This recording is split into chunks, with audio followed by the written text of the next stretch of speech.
Madam Chairperson, Excellencies, ladies and gentlemen.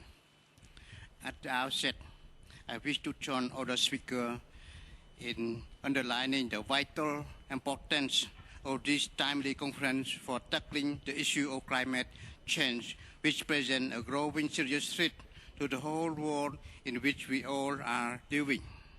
I hope that this global threat will convince all of us to achieve a binding political commitment at this conference to save our planet and the future citizens from the destructive effects of global warming, which have already caused more frequent deadly natural catastrophes, such as extreme typhoon, storm, flood, drought, and sea level rise happening worldwide. There is no doubt that the global warming will continue to increase incredibly both in magnitude and in speed. This transboundary global threat has affected rich and poor countries alike because the world has only one atmosphere. However, these poor countries that suffer much more from the adverse impact of climate change, and their economy rely mainly on agriculture, which largely depends on the weather, and they have limited resources to bring about adaptation and mitigation measures. Therefore, these countries deserve to be helped in order to join the industrialized countries in curbing the emission of carbon dioxide and realize their sustainable development and the MDG.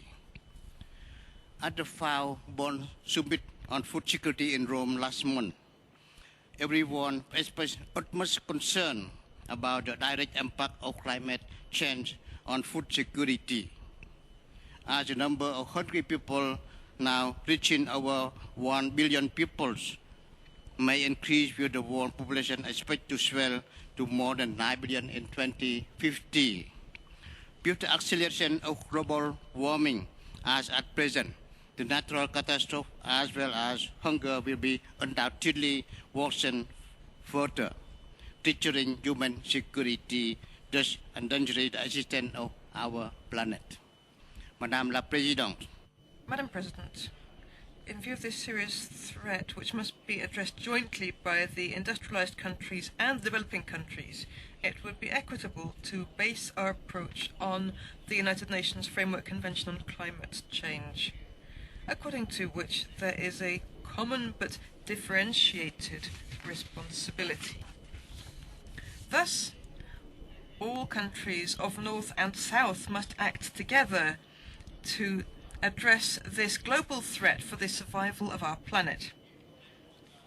To this end, there is a need for a just and reasonable compensation from the developed countries. Cambodia thus firmly supports the adoption of a Fast Start financing fund for the next 3 years, 2010 to 2012, and a firm commitment for long-term financing after 2012 through the innovatory financing system, as well as technology transfer to the LDCs for climate change mitigation and adaptation. Cambodia wishes for a compromise on all sides so that our conference may adopt a firm political agreement committing the countries that emit large quantities of CO2 to reduce in a significant and reasonable way the emission of greenhouse gases by 2050 in order to limit to 2 degrees the increase in temperatures compared to the pre-industrial level.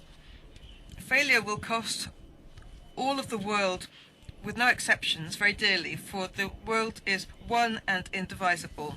The commitments taken at this conference must, I believe, respect and go beyond the Kyoto Protocol and the Bali Roadmap and not fall short of them.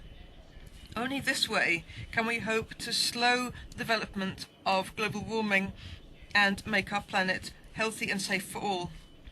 Given that the disappearance of tropical forests annually leads to 20% of greenhouse gas emissions throughout the world, Cambodia has undertaken for years draconian measures to preserve the forests and carry out reforestation in order to avoid damage through the system reduction of emissions from deforestation and degradation, or RED.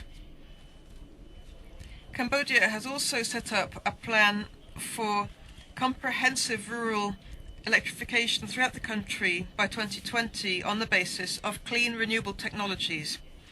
This deserves immediate and long-term support. Madam President, I believe that global opinion is right to expect this conference to lead to firm commitments to make the environment safer for future generations. It is essential to establish at the end of this summit a World Environment Organization in order that the commitments taken at this conference may be applied and followed up to ensure that the slowing of global warming is irreversible. I thank you.